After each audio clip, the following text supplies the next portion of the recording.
All right, Neerwinden again at 9:20 turn.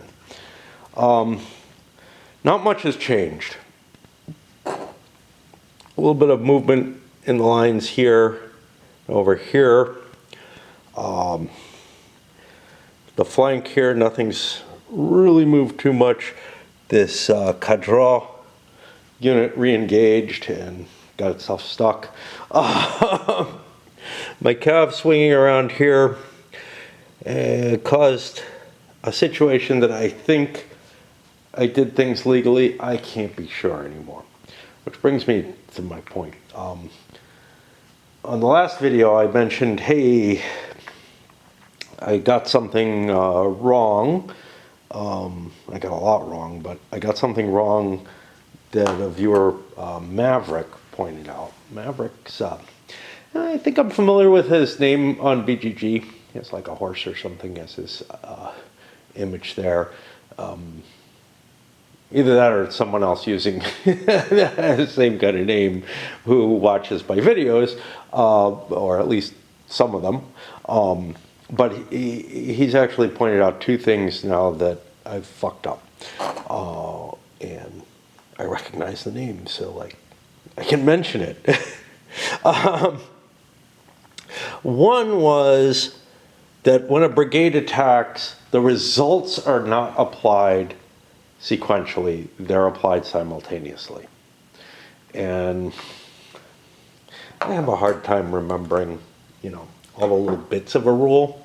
And since brigade to brigade is not simultaneously applied, each brigade is done individually, and, you know, the effects of the after effects of an attack apply to the next brigade to operate, or brigades to operate.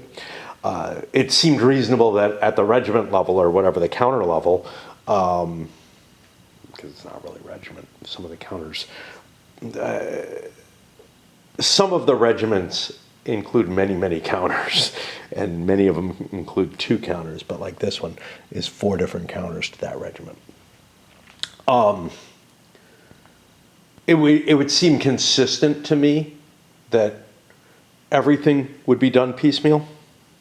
It can get you into problems if you do it that way, which I saw on that turn, which led me to look it up. And yeah, the way it's worded is a little fucked up, but whatever. And then an earlier comment, a comment made on the last video was that relief in place, I cheated on that, and that's what caused this situation. So in order to do a relief in place, the brigade cannot be under a charge order, may not have any units adjacent to enemy units or units under effective artillery fire when the attempt is made. I may have been under effective artillery fire. You can't move out if you're under effective artillery fire, so... but how is this? The brigade to be relieved, yeah. So if it was under a charge order, it would have to still attack. What's fucked up about this is that, like, yeah, because if you're under a charge order and you can't get out of it, you won't be able to fall back at all. If you're adjacent to an enemy unit, you might be in a firefight and you might not be able to get out. So there's restrictions that prevent you from relieving units. That really kind of makes it so that relief in place is probably almost impossible to do in most cases. Like, you have to be in a situation like this, where you've got some separation between you and the enemy. And that doesn't look likely, right? Like, unless the whole unit gets flung back or something, it's not going to get relieved in place in general. Anyway, so be it.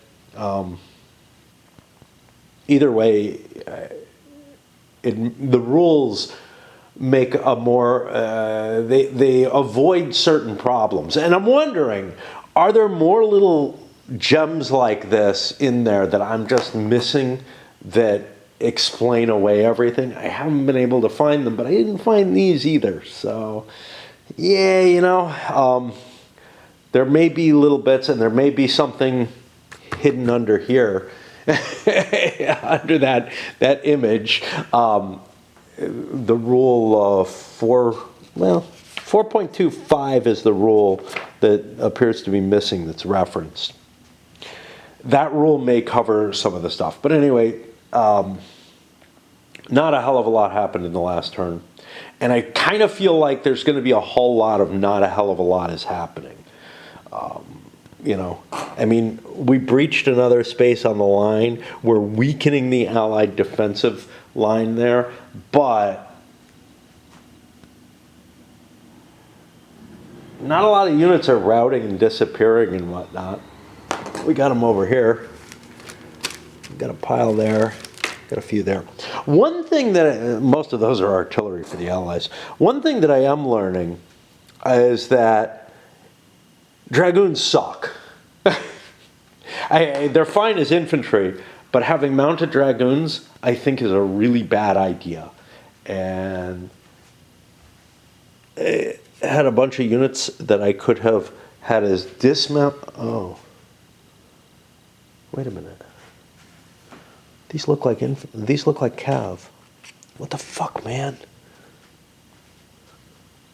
Okay, so this is, well, Kalis died. Let's find the other one. Let's find Asphalt. This is the Asphalt unit, which hasn't lost any units. So the dismounted doesn't look like the infantry. And I mean, they're not great units as that either, but the problem, they have a few problems that I recall. First of all, they're weaker in strength. So they're weaker in strength than infantry in general, and they're weaker in strength than cav in general. So no matter what, they're at a disadvantage. But being weaker in strength than cav felt worse to me for some reason. And then they're not allowed to attack infantry, right? No, but dismounted dragoons are able to be attacked by cav, which is kind of shitty too. Like, they just suck no matter what. Like, you do not have a great option with your dragoon units. Obviously, they have functionality that maybe is valuable outside of the battlefield itself. But the functionality they have on the battlefield, they're weak units, and you kind of don't want to rely on them for anything. So my thought was, well, I don't want to mount my dragoons because they suck in mounted combat. But I got to tell you, they're a weaker version of infantry too. It's just that infantry is more useful, at least the way that I've been finding it. And the other thing is the cav combat table. When you look at dragoons, they're going to be lousy at getting any kind of momentum as well. They're not built to charge, right? They're really not built to charge. And yeah. Of course, we take a look at this. All other allies are equivalent to them. And the French, after a certain date, are equivalent to them. So basically, as you go to more of a firepower-based cavalry, you're getting something that's the equivalent momentum-wise. But we look at the strength points on them, and they're 2 strength versus 3, and that's not good, right? That means you're going to be on the cav versus cav hitting at the -1, and it's just a penalty that you don't want to see. There are some weak infantry out there as well, though. And infantry gets its first fire bonus, which could be of some use. I'm actually not even, I'm assuming dragoons get that as well when they're dismounted. Anyway, yeah, we've taken a lot of time talking about nothing, but I'm really, really struggling with trying to get this to work right. I really I like the ideas that it's trying to present. I just am not having anything like an easy time grasping. All right. And now, it being about 9 a.m., and me not getting much, if any, sleep, and that truck showed up a while ago, same one as yesterday, that's apparently plugged in to something there. Just weird. I don't know if it was there. It was there when I woke up, or it was there when I first looked out the window, the first time I looked out the window. I don't know if it was there when I first got up, but we're talking at 7:30, something like that. It was already plugged in or down there doing whatever the hell it is doing. So it may have been plugged into something all night long and maybe providing some kind of emergency connection to the interwebs or something as they put better fiber in. I don't know. I haven't been impacted by it, which is cool. All right. Right. French artillery opened up and did some good hits all over the place. I had a miss here, and yeah, even one at range 3 out here to try to regain control. It's like 12:30 or so. I slept another few hours, 2.5 hours or so, which is cool. I'm still my mind isn't working all that well.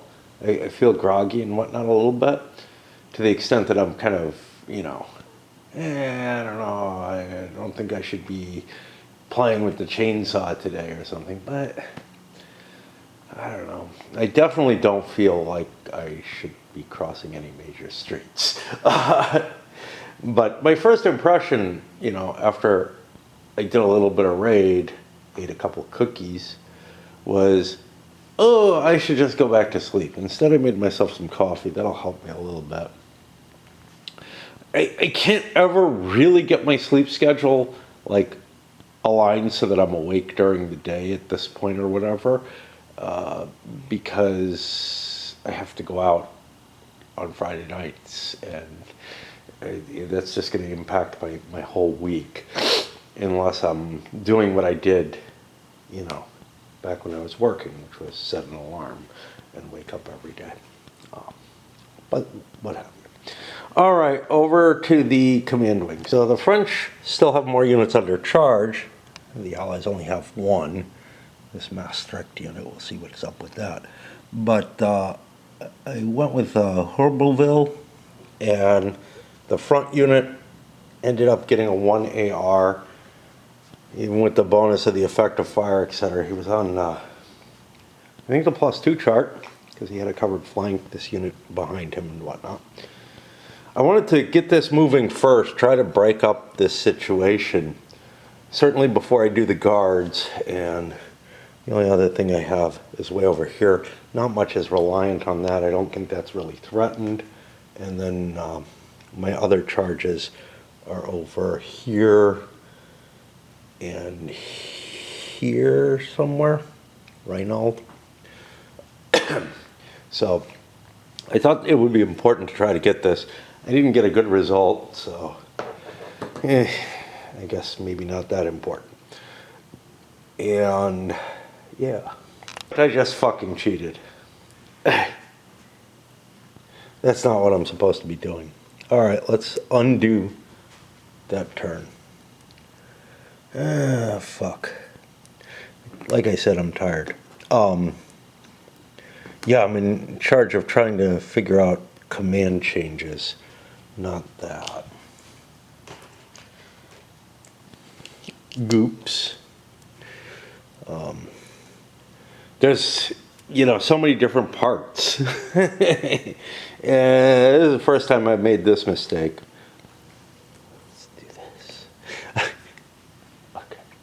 All right, back to where we were supposed to be. Here's where the issue is with this for me. you know, I might want to do a relief in place. Bring these Zerlauben infantry brigade in place of Valancourt here. That might make sense, right? But what's it going to mean? Valancourt can just go striking in if he gets lucky, right? Right now, he's sitting in dress ranks.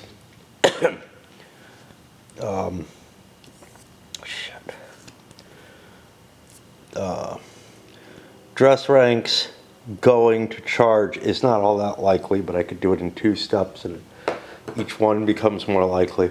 But as an alternative, I could try to bring that unit up. I think I'm going to go for that. So that's here. So this is going to be a relief in place, which is just a 1, no bonuses there. Bring it to a 2 with Conti here. And see if I can swap those 2 units. It's a multi-turn situation, but at the very least, I'm not under charge and I'm not adjacent to the unit, to the enemy. It's one of the few times I'm going to be able to do this, and I have fresher units behind. It ain't going to happen. And we have a whole lot going on over here. Then. So let's start over, because I pretty much started at the right flank. Well, no, I actually started over here and then moved over, but Tilly's cav is over here. It's shifting over there. I was planning on shifting the Danes, but that didn't happen. So that goes here. Then we see Ogden's cav, Opdam cav, which is this unit, is going to replace Tilly over there. And that gives me at least a cav brigade in each line. You can see my reserves for the Allied cause are relatively weakened. Come across here, nothing at all happened through any of those. But then we have a commitment where this cav is moving up to support, to the support line there. And that's that. Now I'm going to go back and I'm going to do from the beginning. I mean, I could just do the results. I know what they are. Feels fair that way. Why don't we just do that? Let's eat the results that would have happened here at Harbinville and live with that. That way I don't have to go through them again, and I have to find him now. He's over here. He'll be flipped over, and I'll take the casualty. It's going to seem strange to people who are used to me. I usually don't, I don't do things the way I just did them, right? But it was kind of a toss-up whether I leave the result in play and fiddle with all the commands, or just wiped it clean. I did sort of more work to try to get the result of leaving the results in play, but nothing affected it, so I'm like, screw it, let's just leave that same effect in play. I think there's a little bit more wisdom to doing it the way I just did, although yeah, I don't trust the fickleness of whatever my decisions are. This battery's about dead. I'm going to be having to do the Maastricht charge. This is kind of interesting, actually. I successfully rolled to get Maastricht out of charge. This required a 1, or a 0. I think I rolled a 0. The Maastricht charge the Maastricht unit out of charge orders into a march order. Because Thiange is in charge, I could still attack wherever I want to, which was going to be these 2 hexes going into there. Now, that feels a little anomalous because I'm forced after a success to cross the boundary line of my wing, and I'm going to have to get that back in order and do something. Maastricht is only really allowed to have this little piece of front here, for whatever that matters. So, I wouldn't be allowed to continue into these. And I'm not even going to be forced into being allowed. Like, for example, if I was in a charge formation or charge orders or something, keep using formation instead of orders, you might think, well, I have to charge the unit in front of me. No, that unit is out of compliance, so it gets march orders instead. I think that's how it works. Again, it may be that there's not a cohesive answer to that, and that, you know, yeah, if I was separated by brigade, I wouldn't get march orders, but if I'm across the line, that doesn't change. I don't know where the fuck brigade non-compliance comes into play. I think that's, see, the closest is this. If you're in the wrong place.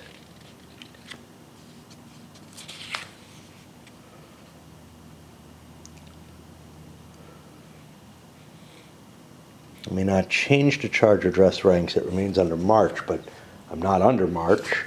And it's not a transfer or commitment. Units from different wings, here we go.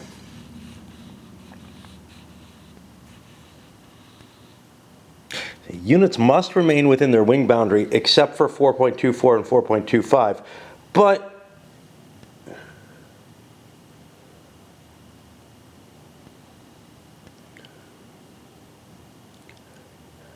that's not the situation that we're looking at here, right? This is a unit in the wrong wing that's not from transfer, but it's forced into that situation due to the advancing and retreating. And again, maybe that's, I keep defining everything into this, the missing rule that's behind this graphic that may be 4.25, which you would think comes after this, but whatever. I'm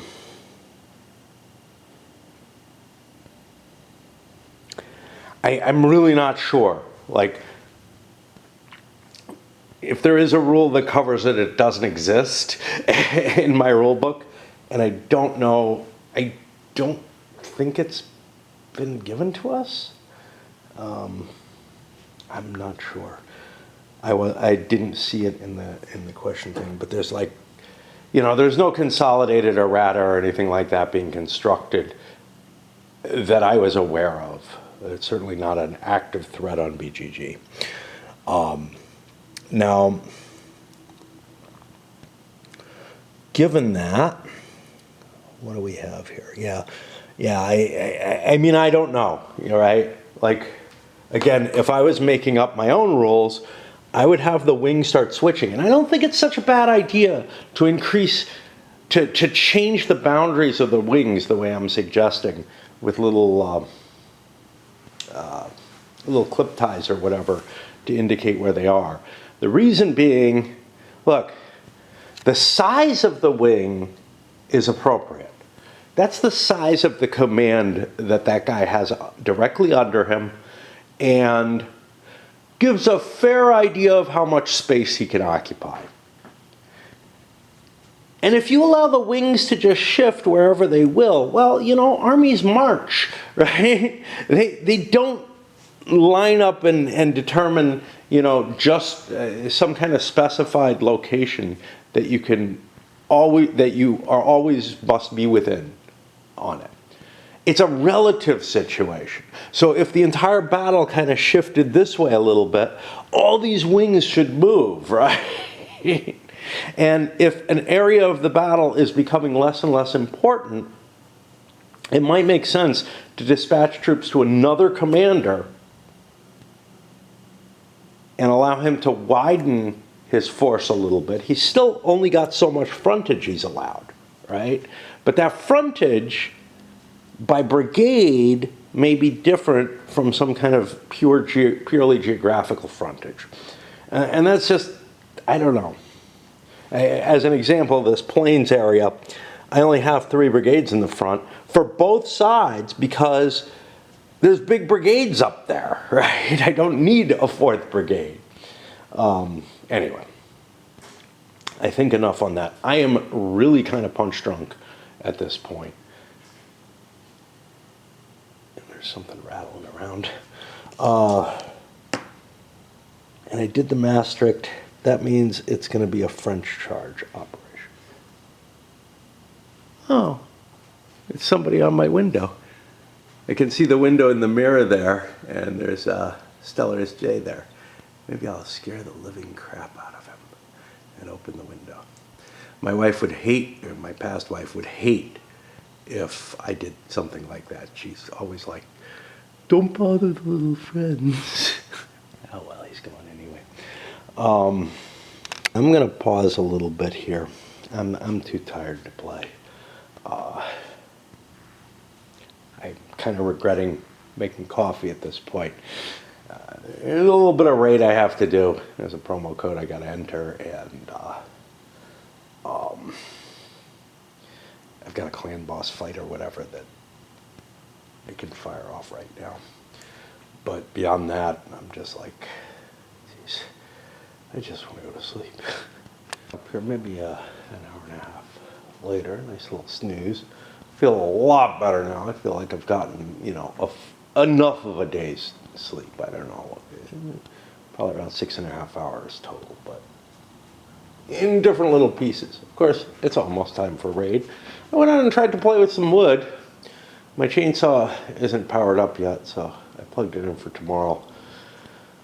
I'm really annoyed because nobody collected my garbage.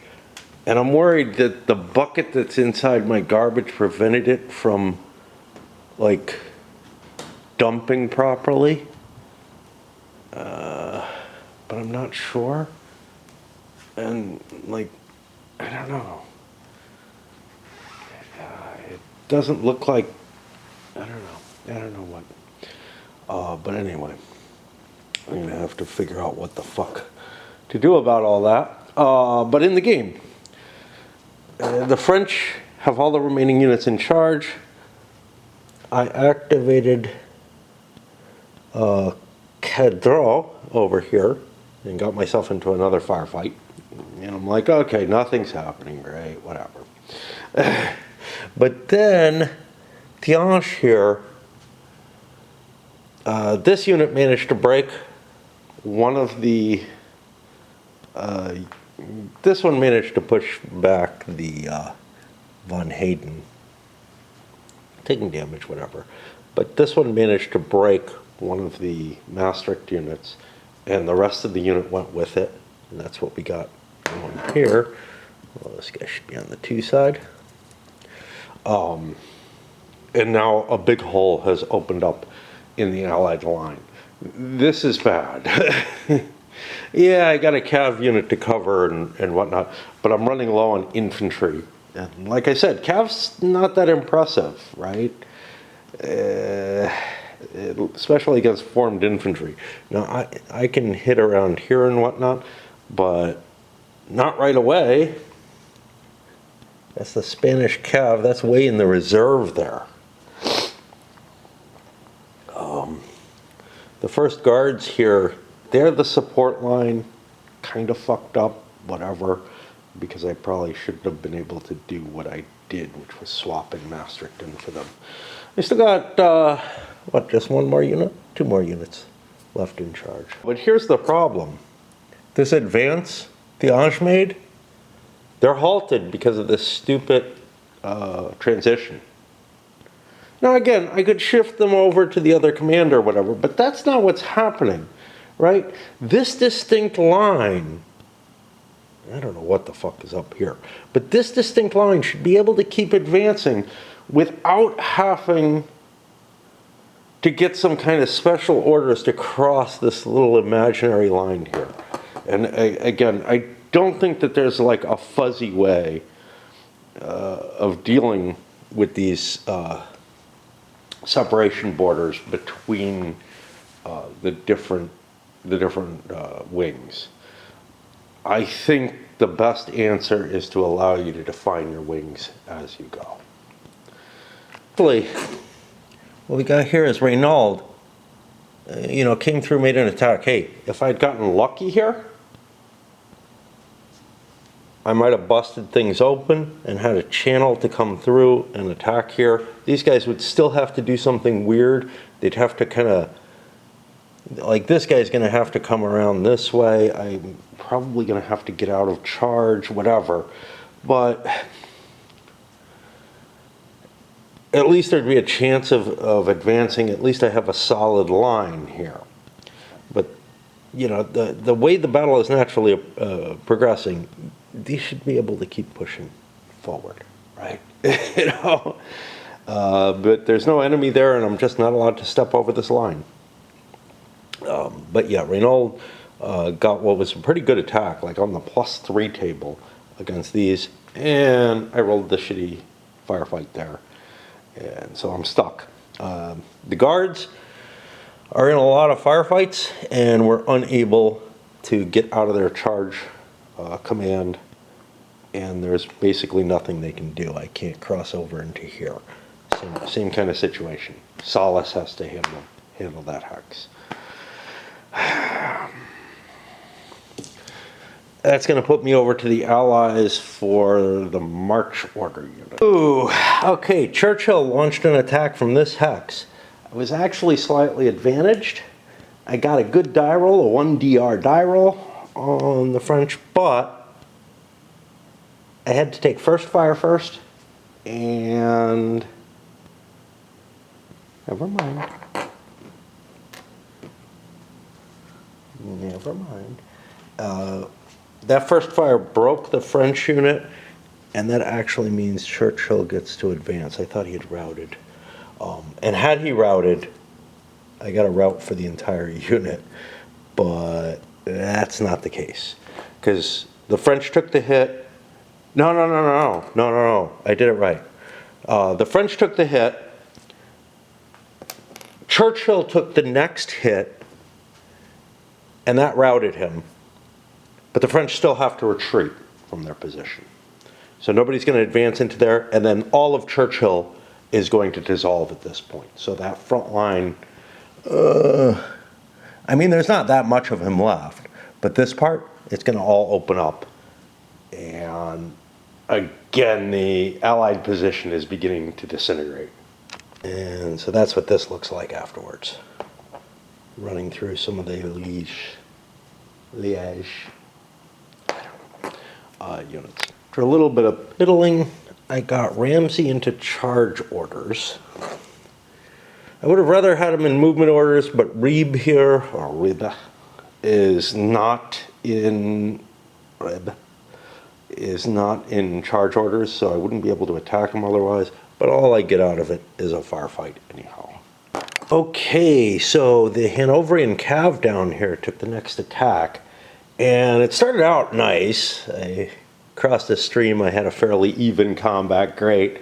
I won that one, drove them, well, across the river here, which I'm going to take as a big stream. I'm going to take this as little stream, big stream.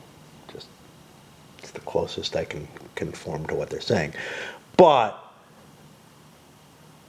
attacks on this and this hex across this stream did not work very well, and you can see the French cav ended up advancing, and we've got dispersals here. We actually lost a unit, which is an extreme effect,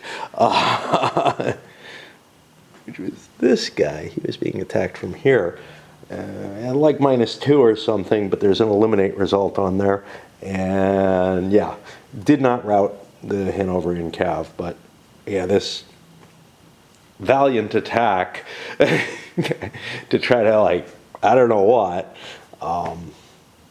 But the idea of Cav trying to stand still and defend a river line feels really weird, but it actually, I think, works fairly well under this system. I'm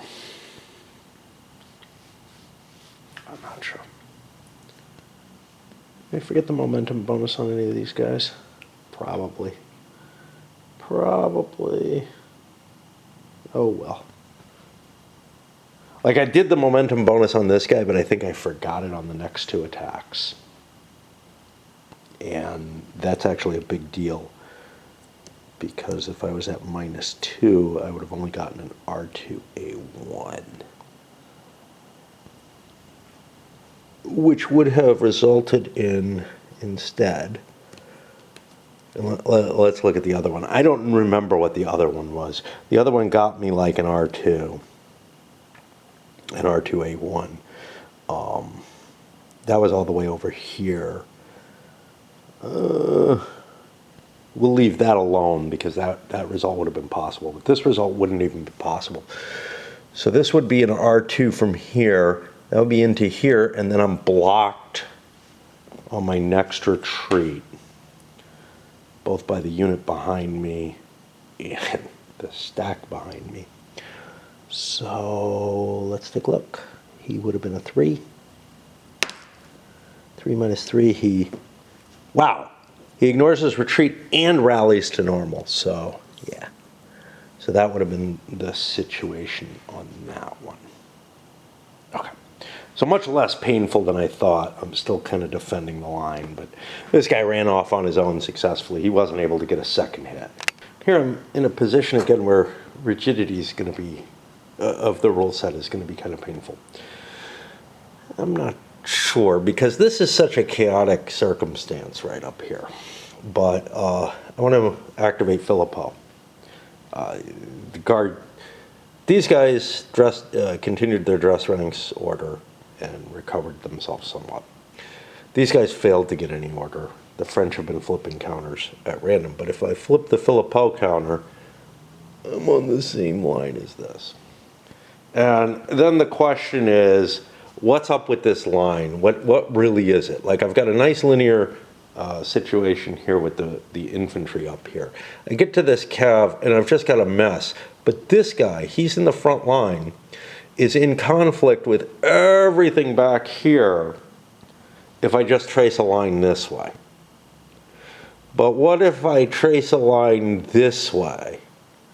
You know, then I'm kind of maybe behind. I'm just going to leave it alone and say, screw it. It's too confusing to cope with, and I would rather not, you know, have all my units back up a hex or two.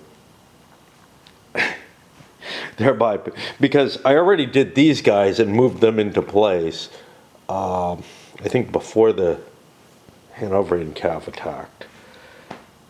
And now there also would be out of compliance if we just drew a line like this. If anything, the line's curving this way. Like, I almost feel like, yeah, I think I do have to fall back. I think I do. I don't know. Is this a violation of some sort, of a different sort? Let's leave a channel, just in case bad stuff happens. And they're not just backing up. What they're doing is 2, 3, 4, 5, because they're in move orders.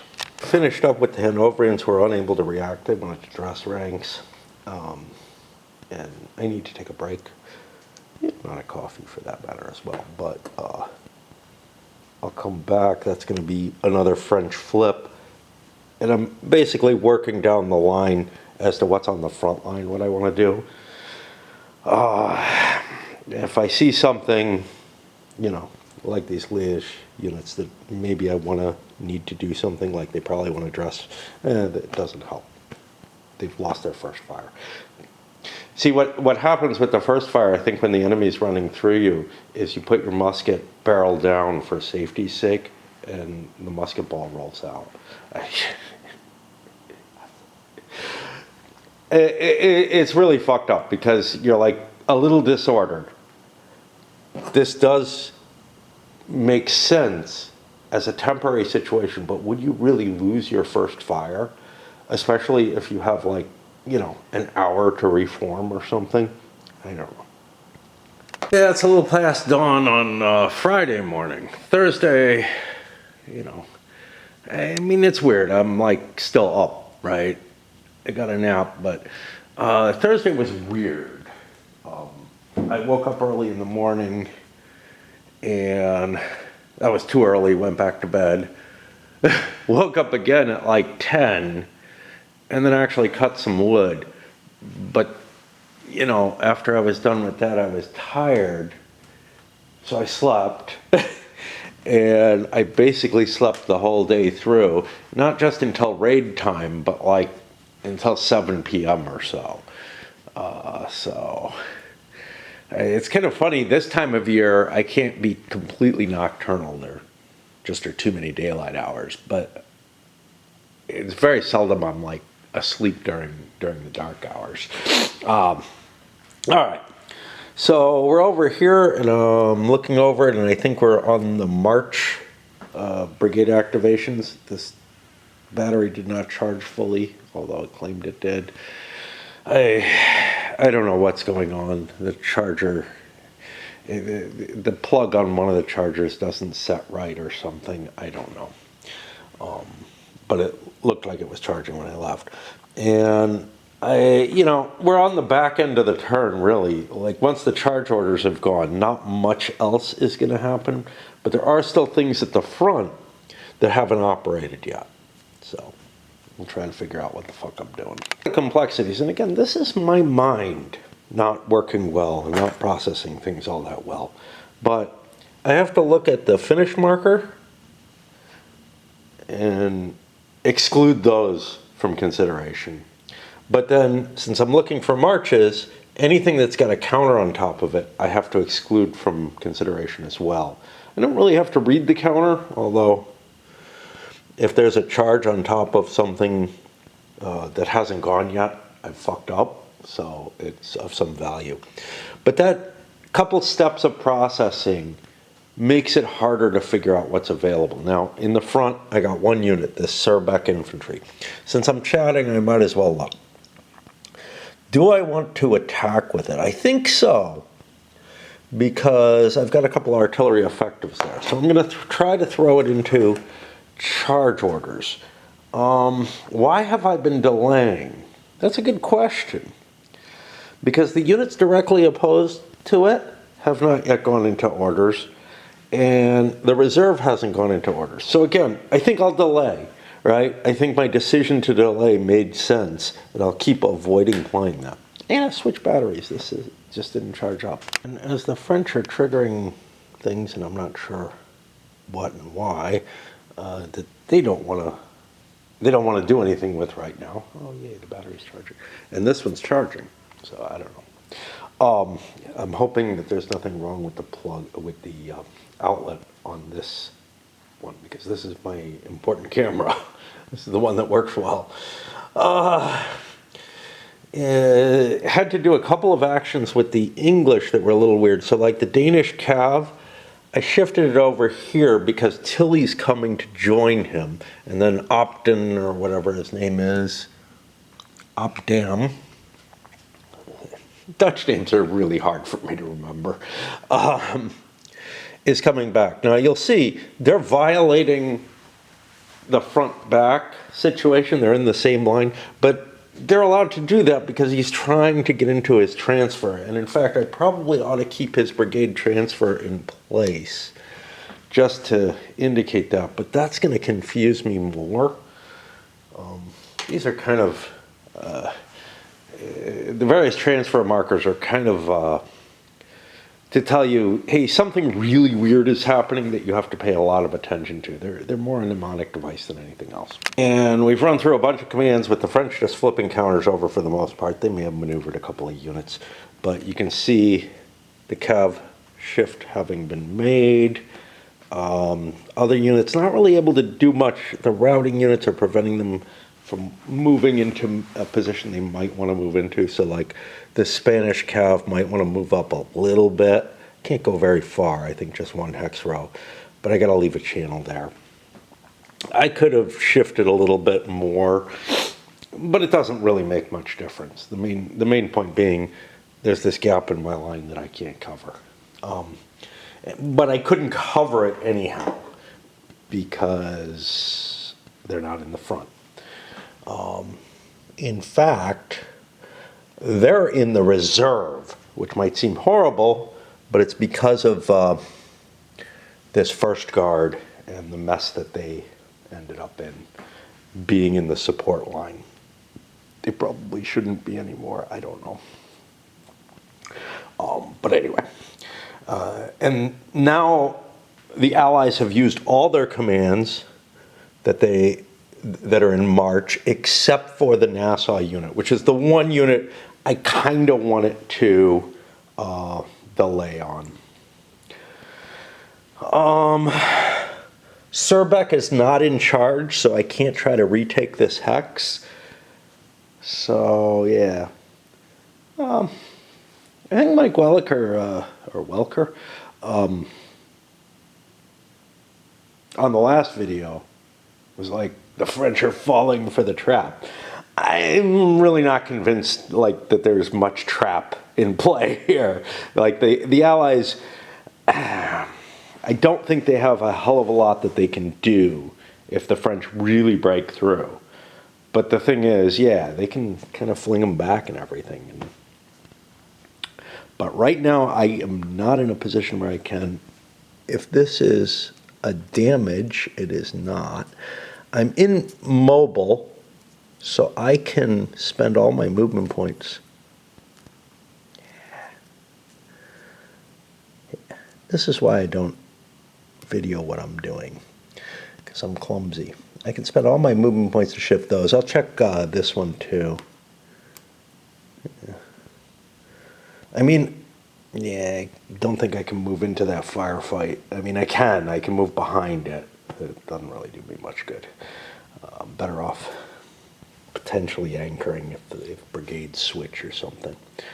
So yeah, I don't think there's much there, and that's going to put me on the French. And now the French could conceivably say, look, I'm willing to pass with all of these, or just declare that they've all been moved, check each one, see if there's anything that they want to do, and then go to the dress ranks formations. But first, I have to do something with, I did something with Nassau. I got to do something with Surbeck. He is, there's nothing the Allies can do in between all these French units, and I might as well see what they do before I react with any of the back units.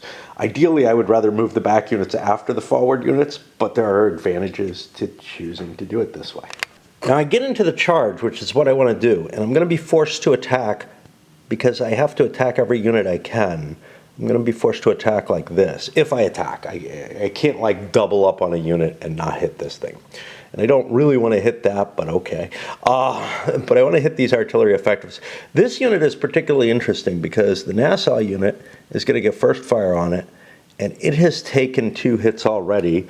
It's a 3-hit unit, so it's going to be destroyed, and the unit behind it doesn't actually get to attack by my reading of the rules. So I just wiped out a French unit of Surbeck, and it might end up routing them, but I'll take all the rest of the attacks and come back. And well, what was essentially a known loss here.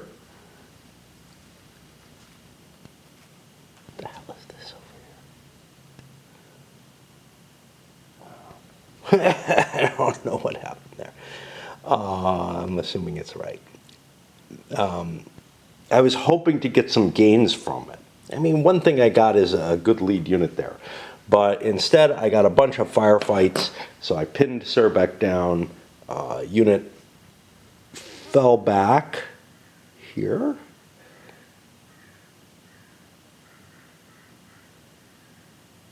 Something's fucked up. I think I moved a firefight instead of adding one. I'm actually running out of these. So, like, it would make sense if I was dual hitting. No. That Surbeck unit was firefighting. Yeah, okay. I have it right, or had it right. That Surbeck unit was firefighting this Dutch unit. And the unit that tried to relieve it is what got retreated. The other 2 units got firefight. It's so easy to get yourself lost when you start trying to rewind and think about what the hell happened. And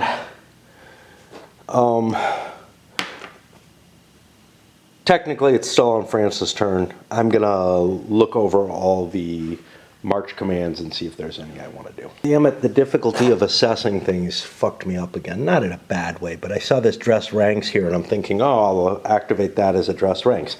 And no, apparently it just fell into dress ranks this turn. It's already finished. I'm hoping. I had intentions of trying to go to march so I could try to blast this out of the way. But I failed at the die roll, went to go flip him and see he's already flipped. So I'll find, I guess we only have one British unit in dress ranks, the English Cav. All right, well, we'll do that kind of live. What the hell am I gonna do with that?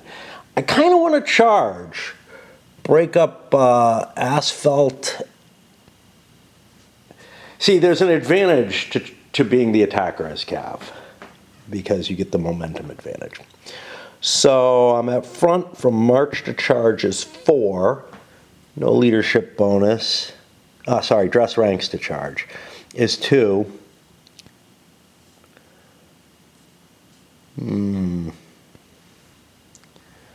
I might be better off moving to march to increase my odds of making the attack, but I would kind of like to sweep in and just do it. Let's just try. Yay, we get it. And we have a Cav charge marker there. And I will launch a whole bunch of attacks with these guys. Not that many. This is out of range, which is actually kind of a problem. That means the units that are out of range are able to do a march action instead. We have a situation, and this is where you might use, well, there is something to use. Where are those momentum counters? Oh, they're here. This is where you might use those momentum counters. Basically, these 3 units are under momentum. These 3 are not even attacking, okay? And my momentum is, it was back here, so it's 1, 2, I'm at range 3 with the momentums, if that matters. I'm not early enough, so, or I'm too early for this. So the British, Dutch, and Danes fall into other allies here, which is going to mean I do get a +1 on the attacks. The most advantageous attack is here. So I hit 3 to 2. That gets me a +1. Let's keep looking. Where are my modifiers? I'm attacking through a flank. That'll get me up to +2. And that's it. Well, wait, I'm at +1. No, up to +3 for momentum. I forgot about that. Which sounds pretty good. We get a 4, which is an A2, advance 2 for the attacker, and defender retreats 2.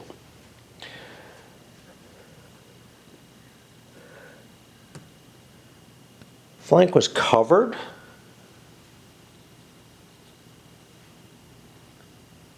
No, it doesn't matter. Wow. I don't know if I'm allowed to retreat, because I don't know if Cav covers flanks. I gotta look some stuff up. I do cover the flank, but this is kind of weird, because technically, well, if I were to picture what I think is happening, let's look at that first. Asphalt's front unit is facing here, and then the flank unit would be facing a different way and would receive this charge. Instead, what I think is happening is that this front unit is receiving the charge, taking a flank hit, even though it's got flank protection, and is then going to be unable to retreat because of the unit behind it. When I look at the rule, which essentially means that the flank protection means nothing. Now, when I look at the stacking here, the roll of the bottom unit, this is standard stacking, which includes infantry, cav, and dragoons. Roll of the bottom unit is to cover the flank of the unit in the front. If either flank is not occupied, it's known as refusing the flank. If both flank hexes, then the bottom unit is considered behind the top unit. Fine. So I think what happens is that top unit takes the hit. The effect is going to be very similar. The top unit takes the hit. Because it's got a flank protection, it can retreat. By the way, that's a disorder retreat too. So what I'm going to see is something like this. But that doesn't feel right, okay? And I feel like the rules are lacking something again in the combat side of things.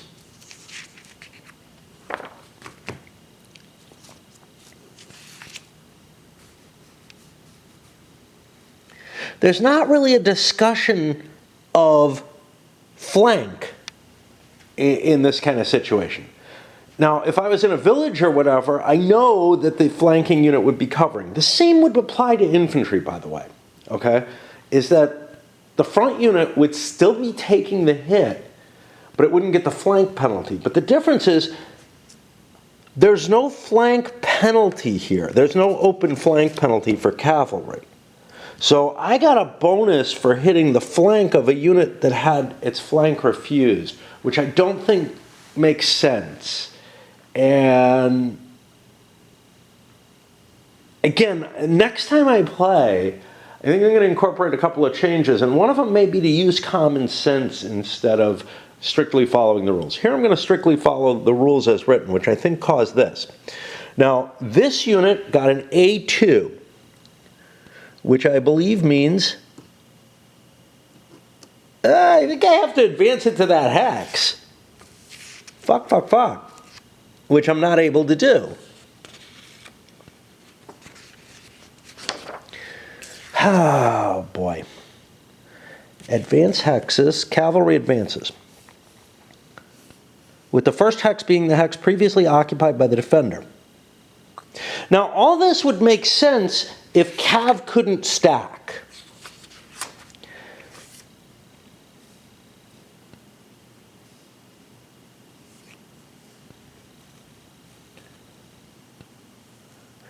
But they can. They're covered under this standard stacking. This standard stacking makes more sense for infantry the way it's worded. And this is the problem. I think this unit has failed in its ability to advance because there was double cav there. And there's just like, there's something going wrong with the combat system as far as I'm concerned there. Well, there's no reason I can't attack this. That's going to be a front-on attack. I'll be at +1, +2 on that. +1 for the size differential, +2 for the momentum advantage. And we'll see what that does. Oh, that must be good. That's an A2 dagger. I wouldn't have gotten a multiple attack anyway. An A2 dagger and an eliminated. So this is gone. And we get to charge forward. Now this is an infantry with an exposed flank, so I can hit that. And that's going to have a momentum bonus as well. Let's finish up with this one. This one is a 3 to a 2.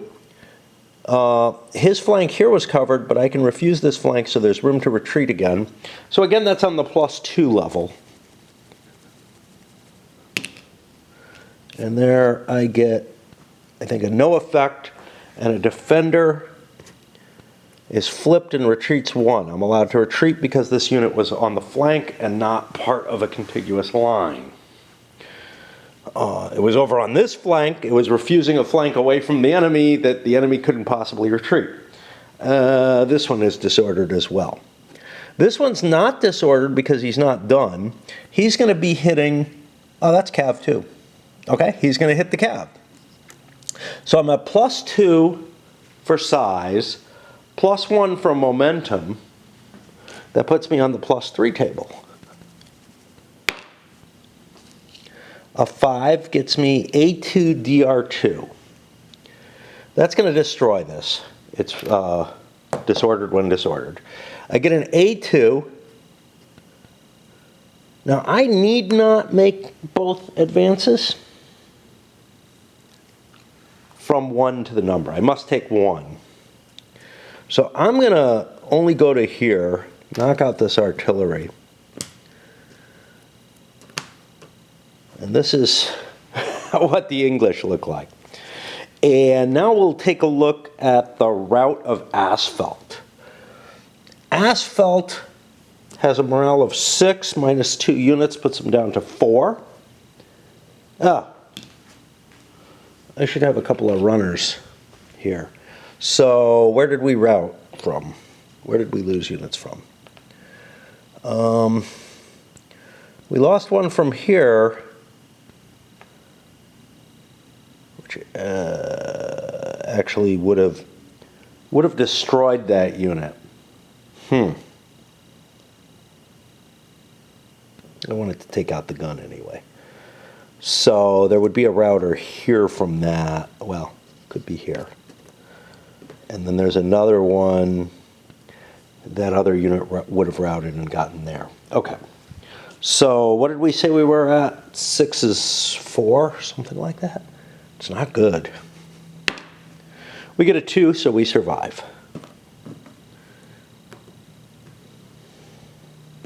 The artillery goes away. I could have hit this unit and forced it and fought it. I would have been at like +1 due to momentum. By pushing up here, I'm taking away the French momentum bonus on their attacks, which is kind of cool. And this guy's not going to be able to turn and deal with me. Getting rid of some of the whirling cav effects that happened in Musket and Pike.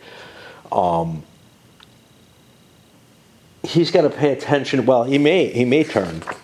He's got to pay attention to the priority chart here. So yes, he will actually turn and fight if I can get him into a charge order. Obviously, I can do a no movement fight back from march order, but then I won't get the bonus as I try to struggle with the concepts. And that claims it's done charging, and I don't believe it, and this one's almost dead. So we have done the English cav. That means we're going to be on a dress ranks for the French. This light is getting really, really strong. Just the level that it's at, it's like hitting me right in the eyes. It's glaring on the map. You can see the glare. Bad when I get to this side, but I honestly think it's too bright for me to play, which is a shame. I wanted to finish this turn up and load it up. That light's going to change relatively fast. I turned off my lights because they weren't doing me any good. But standing over here, I'm just like, I'm blinded. Like the height that I'm at is this. And I don't know if that's like burning out your retinas, but it's making it very, very hard to see anything here. All right, I will try to continue. I've turned off, my lights there. So now it's a French dress ranks. And we are indeed going to try to load this one up. The Nassau Cavalry is in dress ranks. Do I care to charge with that? I don't know. I am allowed to attack, even though I'm not in the front, right? There's nothing that precludes me from attacking. I'm just not allowed to move up. Like I can't move onto this line because there's an asphalt there. Which means if I get to charge, I can turn and hit this guy in the flank. That's the advantage. If I don't charge, I can't attack at all because I'm dressing ranks. So I'm outgunned in general. The only advantage I get, I think, is off going to charge. So I'm going to go from dress ranks to charge, which takes a 2. I try to see what I can see here. think that's all I got there. Okay, we're going to get to a charge. Not necessarily to my advantage, because these targets probably were only at 2 axes, not 3. I may have cheated and given the English additional charge bonuses. I can move this.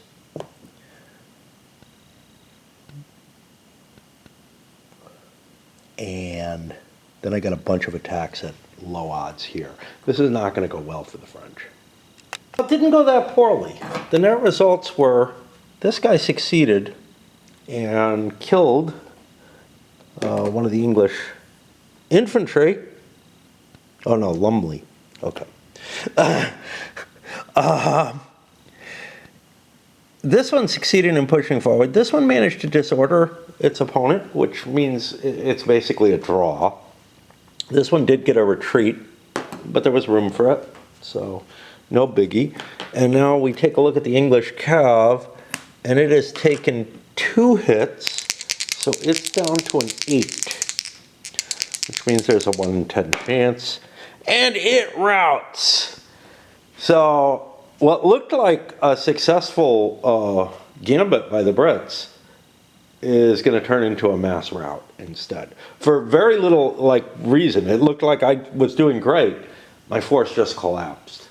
And over here the light's not so bad, but if I move over to the corner where I kind of want to be, it gets a lot worse all at once. Let's take my... That's a beard hair, not a pube, okay? But so this is the result here.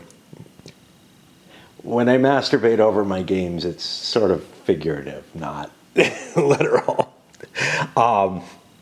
And yeah, you can see the British are just completely broken there. Now, luckily, I got this conversion where I got the Tilly cav coming in online, but that's just broken that flank wide open. That was a French dress ranks. We go back to the English. The only dress ranks they have is finished, so I will pick another French. I can't see well enough. I'm like trying to judge what's going on back here and whatnot. And I can't assess the board. This used to happen, happens with a lot of my games. A lot of dust occurs, and you don't notice, it's from the smoking primarily, you don't notice it's there until the light hits it in this certain kind of way, and at certain angles and whatnot, and then the whole board looks dusty. It looks horrible. I used to take my little shaving brush, which I no longer really use for shaving, and sweep, like EU used to really get dusty. This map's not as glossy, so I'm kind of surprised that it collects it up in quite the same way. But yeah, it really was disturbing me. It is again. Along with the fact that I can't, yeah, this is too. Yeah, yep. You know, 10, 15 minutes later, the light's fine. It just has to get over my roof. There's like this one period. It's the same wherever I am. Like if I'm down in the living room down there, it's really bad at about this point now. So I did a couple of dress ranks units. The Rebay infantry appears to have gotten itself out of dress ranks. That can't be right. I think I just removed the counter. And again, it's got to do with flipping this over. I picked the counter up so that I don't flip the counter. And then I've got this counter in my hand and I'm like, oh, I discard that, fine. And the cavalry also maintained dress ranks. They pulled back, disordering this here, in order to improve this one and get myself lined up for a possible shot on these guys. But they're probably going to recover. So we're not seeing the kind of advances on this sector or wing that I wanted to see and that I thought I was going to see. But the dissolution of the English cav has opened up huge new horizons. Now, remember, the flanks aren't sufficient, right? I have to take both flanks to get a victory. But anything else, if I route the entirety of the Allied force, and it is sufficient. The historical feels like it was a concession, essentially, as opposed to an actual rout. I still got some more. I got 3 more dress ranks units. And I think we finished up everything. I'm starting to decide that it's best to put these counters above the unit.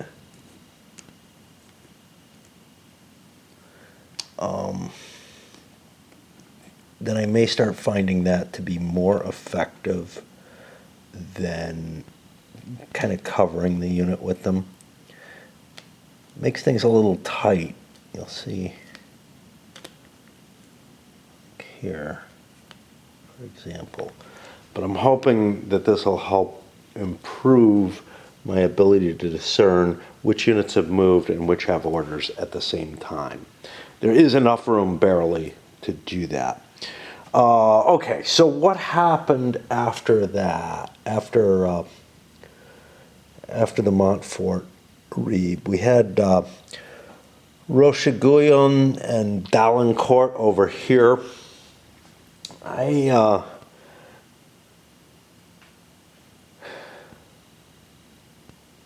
think Rocheguyon tried to get into charge.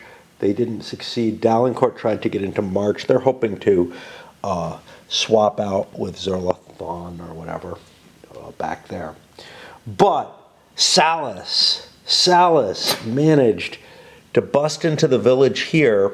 I thought I was going to get some good effects. So this was a -1 attack. This was a -1 attack. This was a +1 attack. Well, I got a firefight here, and I got another firefight here. I'm out of firefight counter, so I'm having to use 1 to cover, 2 units firefighting with a single unit. I could do that here too.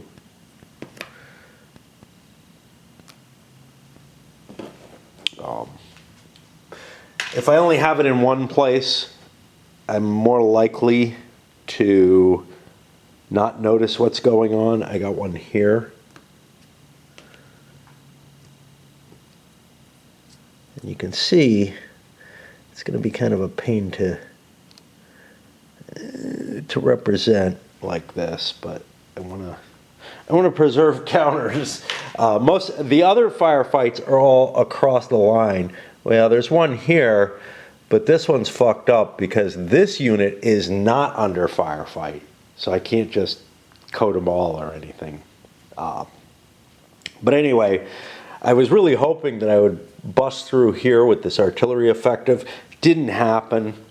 And now we're at routes and cleanup and whatnot. This video has taken a lot longer than I'd hoped it would. I went into a lot of detail, especially on those cav charges. I was hoping to get to the point where, I finished up the hour in in 2 videos instead of 3, and then we can move to a video per hour, even though that might mean that, I'm putting less out in terms of videos per week. I don't like putting out too many on any one game. And so, this is what we have after cleanup. You can see the routing units, and they cause a little bit of potential disruption and whatnot, but once you start making channels for them and everything, once you kind of learn to do that, they're not that big a deal. I'm glad they're on the map. I never like just, it's destroyed and you remove it. That feels wrong, and I really do like that this game shows that, especially in the age of linear warfare where there just were not separations of much size between units. Unless, of course, they happen to be on a boundary between wings, in which case the army would create great gaps between their units for no good reason except that they had surveyors out there trying to mark lines to ensure that units didn't cross them.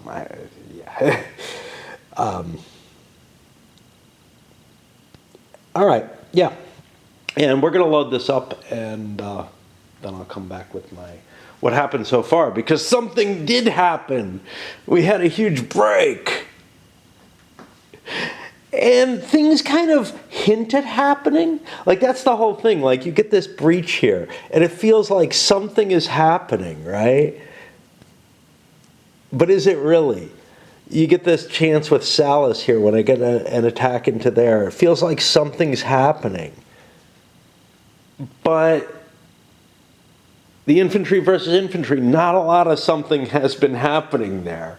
Over here, the terrain's kind of hard for the cav to be operating in. Infantry would have an easier time on it. Didn't have those options and felt like the flanks should have cav on them anyhow. But yeah, here, wow, that just and what was it? It was a 1 in 10 chance that that unit would wreck. This had a much greater chance. Of course, not that big a deal if Asphalt went. Big deal if Nassau went, right? But then I still have another reserve cav back here. I have so many units for the French that, like, losing one, unless something horrible happens and I'm unable to keep my lines steady, I don't think the French can lose this battle. I really don't. I think they're going to take the terrain almost invariably. But there is a question of how well they win. And I do wish that there was some kind of casualty tracking system. The problem is that you're not tracking the difference between morale losses and actual casualties. And like forces that route from the field and can be reformed for the next battle, sure, they might be a little shaky or whatever comparatively, but it's not really clear how much is casualties that really hurt you for the next battle, either hard casualties or routes that are impacting the morale of the units, versus, just retired, right? I don't know. It's like the game is just you win or lose this battle. And I always want something that puts it into more context when possible. And I feel like that's possible in other systems, but in this system, you're not tracking a difference. Now, in the systems that do track hard casualties, and let's take what became great battles of the American Civil War, but Terrible Swift Sword as a beginning, I was getting about twice the casualties that I should for Gettysburg, that historically happened in Gettysburg, okay? It had a rigorous casualty tracking system, and I was getting about double the casualties that I should be getting, killed and wounded, etc. I find myself getting maybe even more than that. The armies were just wiped out by the end of the 3 days. I find myself in Dean Essig's Civil War Brigade Series line of battle, still getting too many casualties, but not to the same degree. And it's not because the systems are especially bloodthirsty or violent. It's that even under Essig's command system, which restricts the amount of action you can do with your units, players still tend to push their units a little harder than the historical commanders did. And in Terrible Swift Sword, there's like nothing. You have a wrecked division or whatever. Yeah, throw it back in. It'll do something. Especially since the way the victory points work, like you lose victory points for each casualty. You lose victory points for spans of casualties, but you also lose victory points for wrecking a unit. So once a unit's wrecked, you might as well just keep using it and using it and using it until it's gone, because you've paid the big price on it. Sure, it may not be very effective, but there is absolutely no cost to wearing a unit down, to nothing once it's already been a wrecked unit. And honestly, a similar system operates in the Essig games as well. So, in terms of determining victory, which I feel is inappropriate. Like, it doesn't make the players do what they should do, which is, look, this unit's not in good shape. Let's send it off and have it like recover back here. It'll still provide, you know, some kind of garrisoning type duty or whatever on the battlefield. But the worst thing you can do is, so there should be sort of like a double wrecked position or something, you know, where if a unit goes beyond wrecked, or casualties taken beyond wreck count double, or something like that, should just be incorporated into those systems. Anyway, this one doesn't have that. This one has, did you force the enemy to give up the ground? And sometimes you can win a battle in terms of causing a lot more casualties, etc., and still give up the ground, you know? So I don't think it's necessarily the only victory conditions in play. And there's no incentive, for example, for William,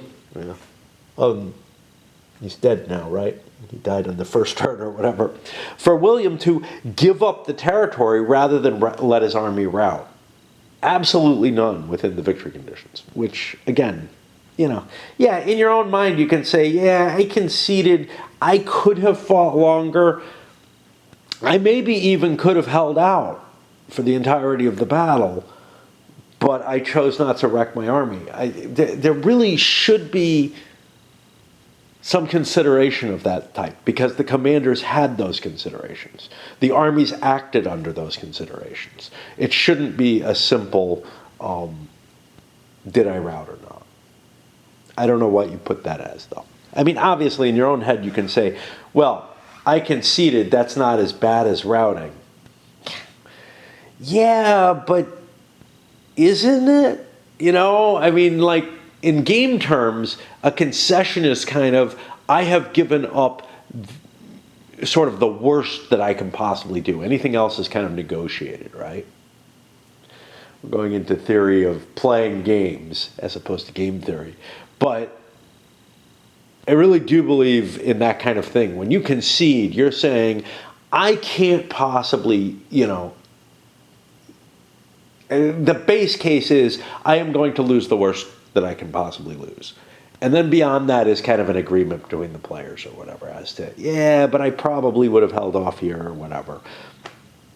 So it kind of feels funny to me that, like, there isn't some kind of more detailed victory point system. Maybe people don't care about it. I do. Much less painful than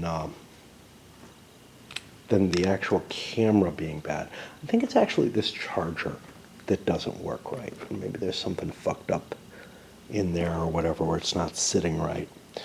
But this one doesn't seem to give a problem. Anyway.